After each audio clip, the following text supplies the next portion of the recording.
சாத்தான்குளம் தந்தை மகன் காவல்துறை விசாரணையில் கொல்லப்பட்ட வழக்கின் பின்னணி குறித்து பார்க்கலாம்.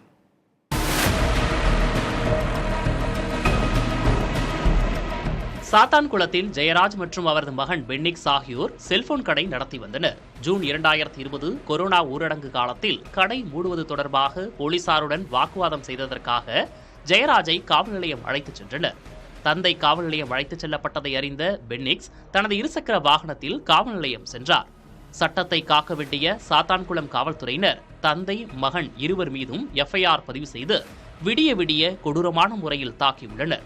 ஜூன் 20ஆம் தேதி அவர்கள் உடல்நிலை நன்றாக இருப்பதாக மருத்துவ அலுவலர் சான்றளித்த நிலையில் இருவரும் கோவில்பட்டி கிளை சிறையில் அடைக்கப்பட்டனர்.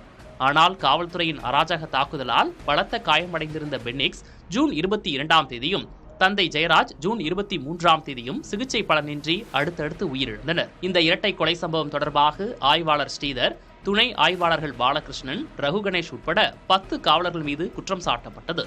இதில் ஒருவரான பால்துறை விசாரணையின் போதே கொரோனாவால் மரணம் அடைந்தார்.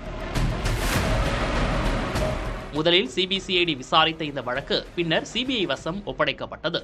சுமார் 2427 பக்கங்கள் கொண்ட முதற்கட்ட குற்றப்பத்திரிகை மற்றும் கூடுதலாக தாக்கல் செய்யப்பட்ட 400 பக்கங்கள் என வலுவான ஆதாரங்களுடன் சிபிஐ இந்த வழக்கை முன்னெடுத்தது. உயர்நீதிமன்ற மதுரை அமர்வின் மேற்பார்வையில் நடந்த இந்த விசாரணையில் 105 சாட்சியங்களில் பெரும்பாலானவை ஆய்வாளர் ஸ்ரீதருக்கு எதிராகவே அமைந்தன. தனது அதிகாரத்தை பயன்படுத்தி ஜாமீன் பெற அவர் செய்த முயற்சிகளையும் நீதிமன்றம் தள்ளுபடி செய்தது. இறுதியாக இன்று மதுரை மாவட்ட நீதிமன்றம் தனது வரலாற்று சிறப்பு மிக்க தீர்ப்பை வழங்கியுள்ளது.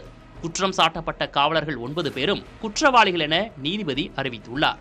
இந்த தீர்ப்பு பாதிக்கப்பட்ட குடும்பத்தினருக்கு கிடைத்துள்ள ஒரு சிறு ஆறுதலாக பார்க்கப்படுகிறது.